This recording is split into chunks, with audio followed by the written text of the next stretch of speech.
In the books of Majestic Trading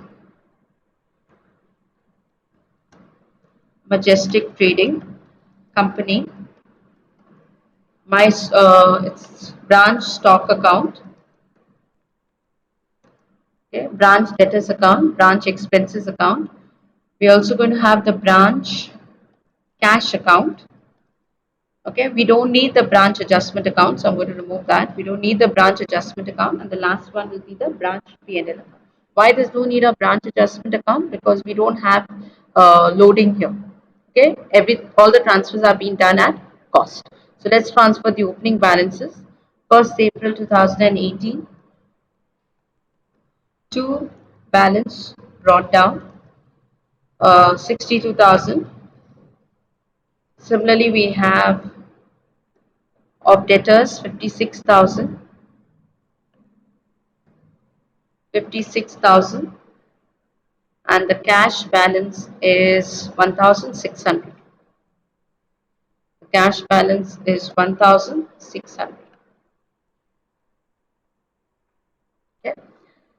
Closing balances I will write towards the end, otherwise leaving lines and all will be a problem. Okay, so we know that all the closing balances are given. So another thing that needs to kind of alert you is what is then missing. If the closing balances of debtors and cash is given, what something else could be missing.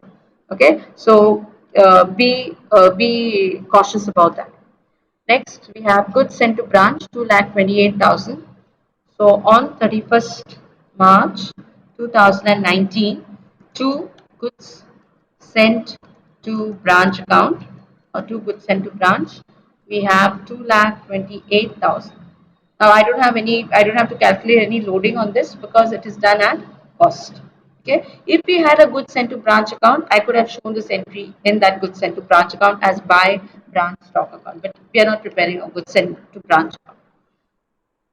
Similarly, we have goods returned to head office on the other side, 31st March 2019, by goods sent to branch account. It is 7,000. By goods sent to branch account, 7,000.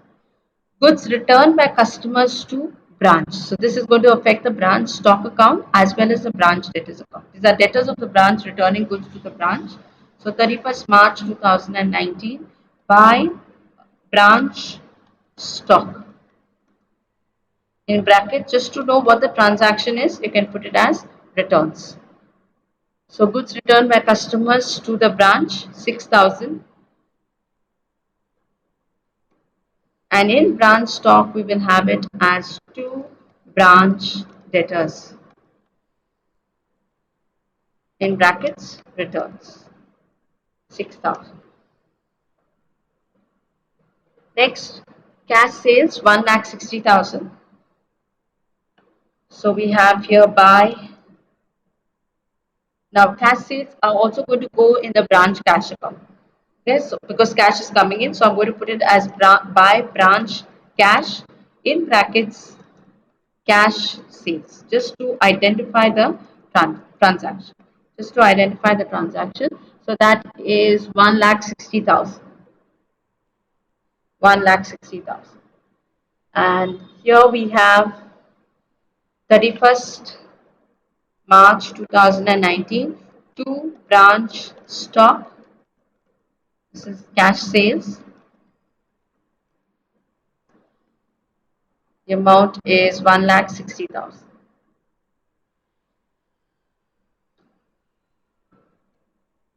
1,60,000.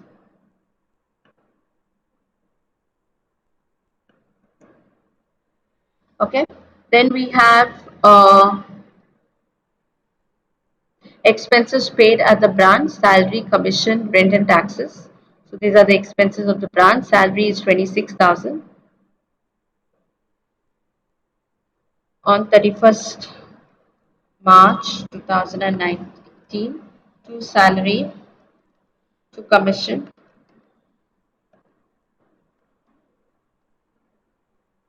to rent. So salary, commission and rent and taxes, 26, 15 and 15,500. 15,000 and 15,500. Rent and taxes.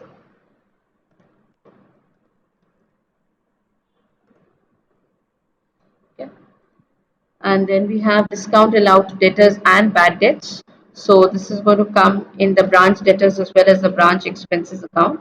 So by branch expenses, we have bad debts,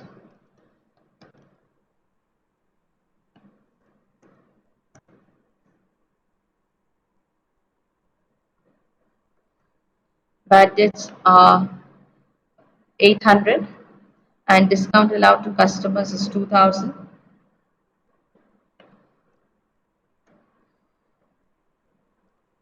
Discount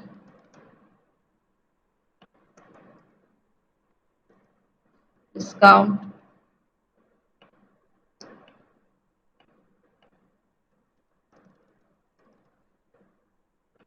allowed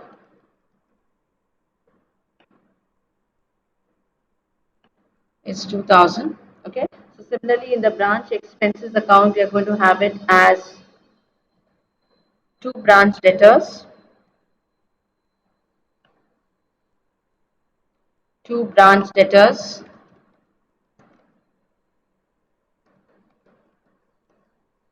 bad debts,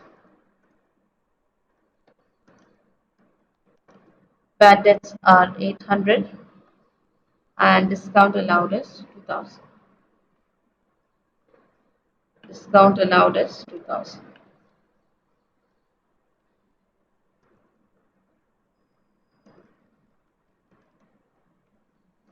Discount allowed is 2,000. And the last thing, we have to post the closing balances.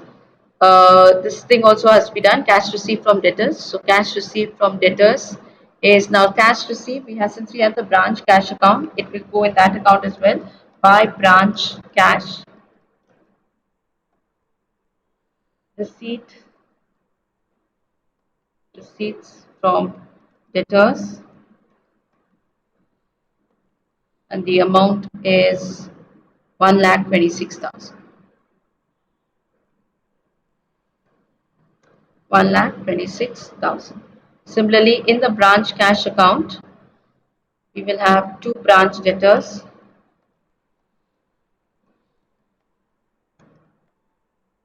amount receipts from debtors.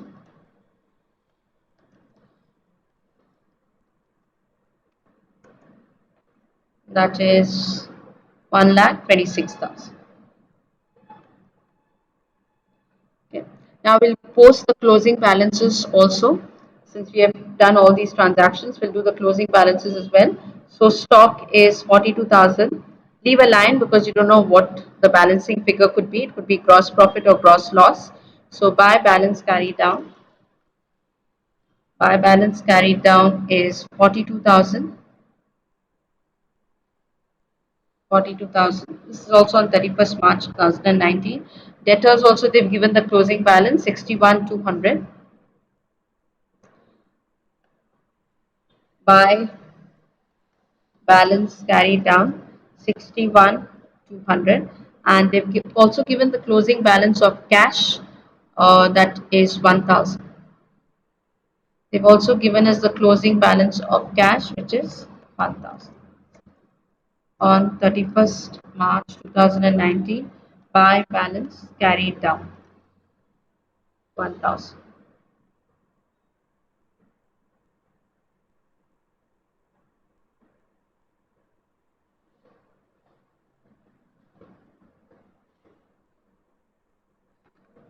Okay. Uh, Okay, I think I've missed one thing. Expenses paid at branch. I posted it partly. Now these expenses paid in at branch. Okay. Salary has been paid 26,000. Commission has been paid 15,000, and rent and taxes has been paid 15,500. Now I've shown this in the branch expenses account. Okay. In this problem, where else do you think this should come? This has to come somewhere else. I missed it out. Where else do you think this should come? These branch expenses, which I've shown here in the branch expenses account, Where else do you think it has to come?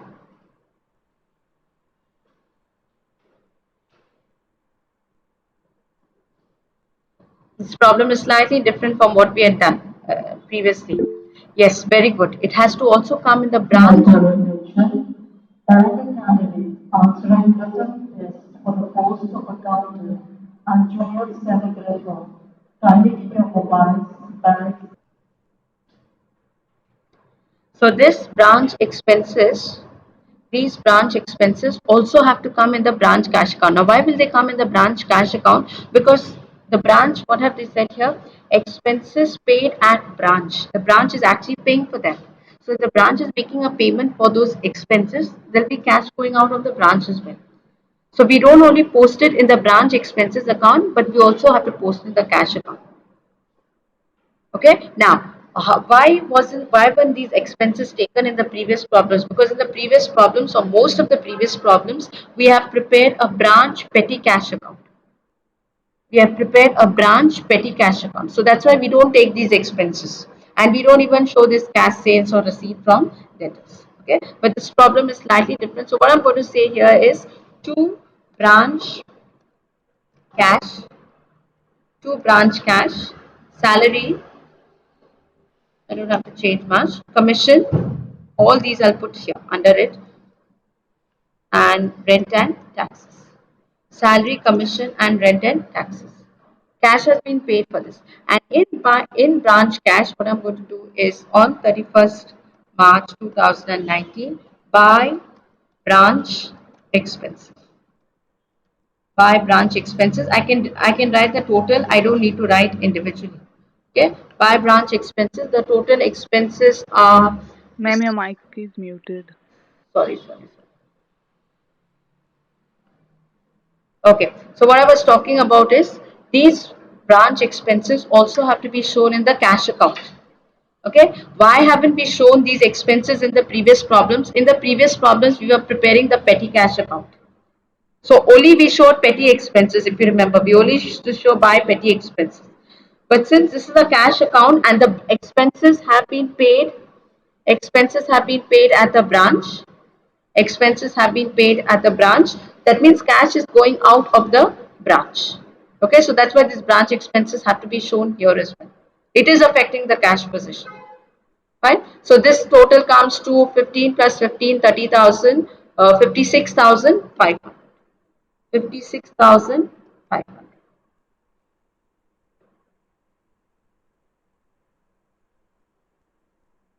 Okay, this won't come here. This is not going to come here. This is different. These are expenses of the branch, but this is adjusted in the debtors account. It has not affected the cash. Bad debts don't affect your cash. When bad debts take place, there's no movement of cash. Similarly, when discount allowed, I explained this to you. When discount is allowed, there's no movement of cash. Because, for example, if the debtors owed you 10,000 rupees, okay, they owed you 10,000 rupees, you gave them a discount of 500 rupees, they will pay you 9,500. Okay, so that discount, that 500 of discount allowed, there's no movement. It's not either outflow of cash or inflow of cash, but it is an expense. Okay, so these two, even though they are expenses, these two we don't have to take because they don't affect the cash.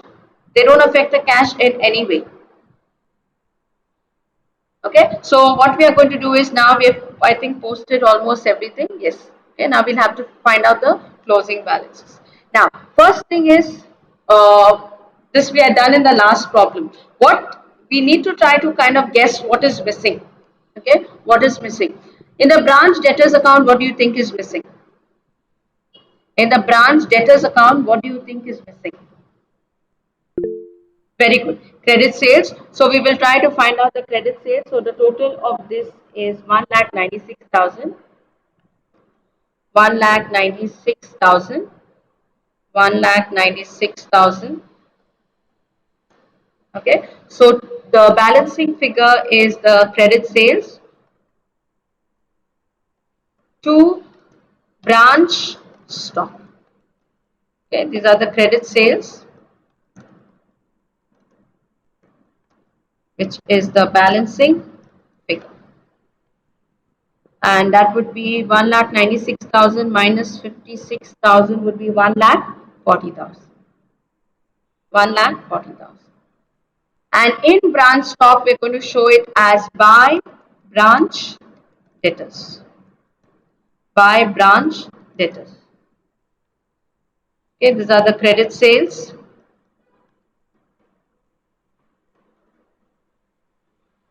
Credit sales 1,40,000. So I think there is a gross profit. This is higher than this. So this comes to 3 lakhs 42, 3 lakhs 49,000. The total here is 3 lakh 49,000. 3 lakh 49,000. So we have a gross profit. So I told you when the transfers are made at cost, we don't have an adjustment account, and the balancing figure of the stock account is gross profit. The balancing figure of the stock account is gross profit. So to gross profit, sorry, not to gross profit, to branch P&L account, because the gross profit has to be transferred there, to branch P&L account. This in the brackets we can put it as gross profit. In brackets balancing figure. Okay, so that comes to 3 lakh 49 minus 62 minus 228 minus 6. That comes to 53,000. That comes to 53,000. Bring it down in the profit and loss account by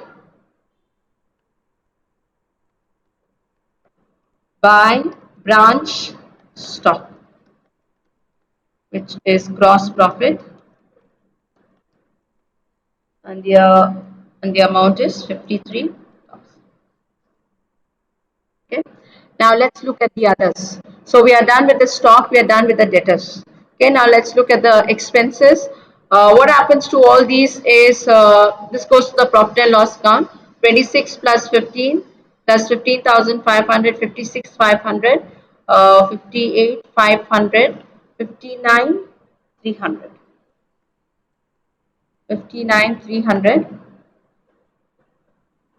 So this goes to the 31st 31st March 2019 by branch P&L account 59,300. Okay, and in the P&L account we will have on 31st March 2019 two branch expenses 59,300. 59,300. Okay. Now, what about the cash account? What about the cash account? What would be the balancing? There will be a balancing figure. This side is much higher than this. Okay, so let's see how much is that. 2 lakh 86,000, 2 lakh 87,000, 2 lakh 87 600, 287 600. What would be the balancing figure here? This is 57 500. So that would be 2 lakh 30,100. 2 lakh 30,100. This is a balancing figure. What would this be? What should this be?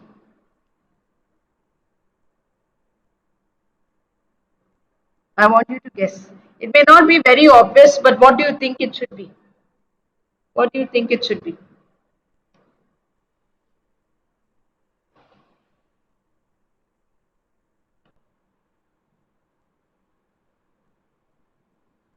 I've done a similar problem like this where the amount sent to the head office is slightly different. It's not the entire amount that has been received, it's slightly different, it's slightly less. Okay, so the moment you get something like this where the closing balance has been given, so you need to be a little alert as to what could be missing. Okay, and so like I said, the branch expenses are quite a bit, 56,500, and they had an opening balance of just 1,600. So where were these expenses paid? And they have not said the head office has paid the expenses in this problem. They have not said that the expenses have been paid by the head office. They have said that the expenses are paid at the branch. They have not said it's been paid by the head office. Okay, so that means this money came out from some branch cash. So it partly came out from the opening balance. Okay, so 1600 out of this was the opening balance, and the remaining came from the amount received on account of cash sales and debtors. And then keeping a balance of 1000, they have sent the rest to the head office. So I'm going to say here by head office, okay, remittance. Remittance as in the amount has been sent, and this is the balancing figure. This is the balancing figure. And then we close this. There is a loss here, 59,300, 59,300. So that means the loss is 6,300, and this loss is going to go to the general profit and loss account.